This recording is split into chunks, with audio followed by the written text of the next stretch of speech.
Angry Changani कचौरी वाला। कमलदास छंगानी की राजस्थान में एक मिठाई की दुकान थी। उस मिठाई की दुकान में कमलदास के हाथ की कचौरी उस गांव में ही नहीं, आसपास के पड़ोस के गांव में भी फेमस थी। वहां के सभी लोग कहते, खाना है तो कमलदास की कचौरी ही खाना, और जिसने नहीं खाया उसने यहाँ पर कुछ भी नहीं खाया समझो, ऐसा कहते थे।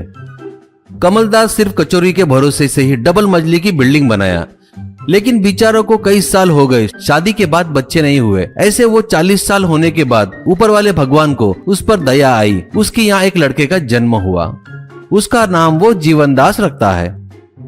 और ज्योतिष शास्त्र से उसकी कुंडली में क्या है बताओ कहता है। ज्योतिष सभी ग्रहों का हिसाब करके उस बच्चे का भविष्य देखकर फिर उस बच्चे की जीभ खींचकर देखते हैं और कहते हैं, इसके बारे में क्या बताऊं, ये बहुत ही हटके है, विचित्र है समझो। ये अगर किसी की तारीफ किया ना तो उसकी वाट लग जाएगी समझो, वो तकलीफों से घिर जाएगा। अगर वो किसी को गाली दिया ना तो उसकी लाइफ बन जाएगी, खुशियां ही खुशियां आ जाएगी उसकी जिंदगी में। उदाहरण बताऊं तो ये अगर किसी को गुस्से से तू मर जा ऐसा कहा तो वो 1 महीने के अंदर नया घर बना लेगा। वो ही किसी को अगर तेरा घर खुशियों से भरा रहेगा बोला ना तो खत्म, उसका संसार सब कुछ भस्म हो गया समझो। ये खासियत है इस बच्चे में। ये सुनकर कमलदास को समझ में नहीं आ रहा था कि वो खुशी हुए या दुखी हुए।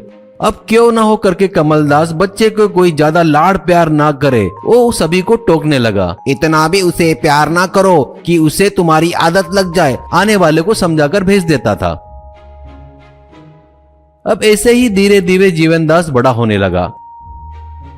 कमलदास अब बूढ़ा होने लगा था। अब होटल उससे चलाना मुश्किल हो रहा था, इसलिए वो पूरा मिठाई की दुकान जीवनदास को सौंपकर खुद घर पर ही रहने लगा।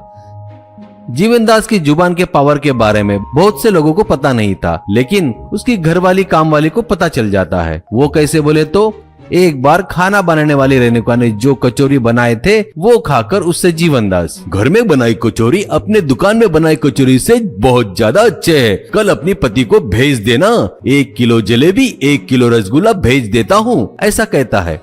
पर अगले दिन ही रेणुका रोती हुई सूरत लेकर आती है। मेरे पति की ऐसी की तैसी, उसने वो मिठाई बेचकर उन पैसे से खूब शराब पीकर आया और मुझे बहुत मारा माँ जी, और रोती है। ये सुनकर जीवनदास की माँ कहती है, छोटे मालिक तेरी तारीफ किए ना, इसलिए तेरे साथ ऐसा हुआ, बोलकर उसके बारे में सब कुछ बताती है।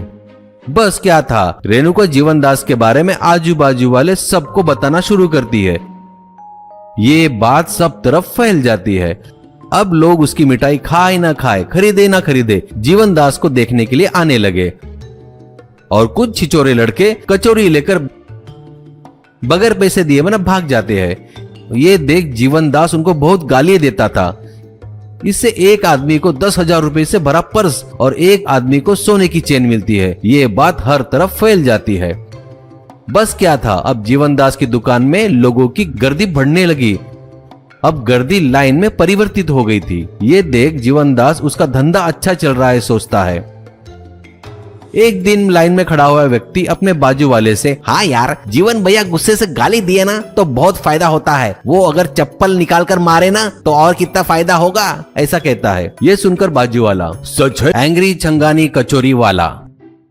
कमलदास छंगानी की राजस्थान में एक मिठाई की दुकान थी। उस मिठाई की दुकान में कमलदास के हाथ की कचौरी उस गांव में ही नहीं, आसपास के पड़ोस के गांव में भी फेमस थी। वहां के सभी लोग कहते, खाना है तो कमलदास की कचौरी ही खाना, और जिसने नहीं खाया उसने यहाँ पर कुछ भी नहीं खाया समझो, ऐसा कहते थे।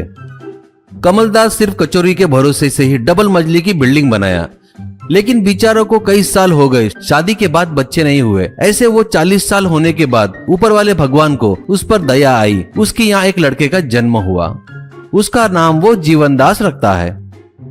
और ज्योतिष शास्त्र से उसकी कुंडली में क्या है बताओ कहता है। ज्योतिष सभी ग्रहों का हिसाब करके उस बच्चे का भविष्य देखकर फिर उस बच्चे की जीभ खींचकर देखते हैं और कहते हैं, इसके बारे में क्या बताऊं, ये बहुत ही हटके है, विचित्र है समझो। ये अगर किसी की तारीफ किया ना तो उसकी वाट लग जाएगी समझो, वो तकलीफों से घिर जाएगा। अगर वो किसी को गाली दिया ना तो उसकी लाइफ बन जाएगी, खुशियां ही खुशियां आ जाएगी उसकी जिंदगी में। उदाहरण बताऊं तो ये अगर किसी को गुस्से से तू मर जा ऐसा कहा तो वो 1 महीने के अंदर नया घर बना लेगा। वो ही किसी को अगर तेरा घर खुशियों से भरा रहेगा बोला ना तो खत्म, उसका संसार सब कुछ भस्म हो गया समझो। ये खासियत है इस बच्चे में। ये सुनकर कमलदास को समझ में नहीं आ रहा था कि वो खुशी हुए या दुखी हुए।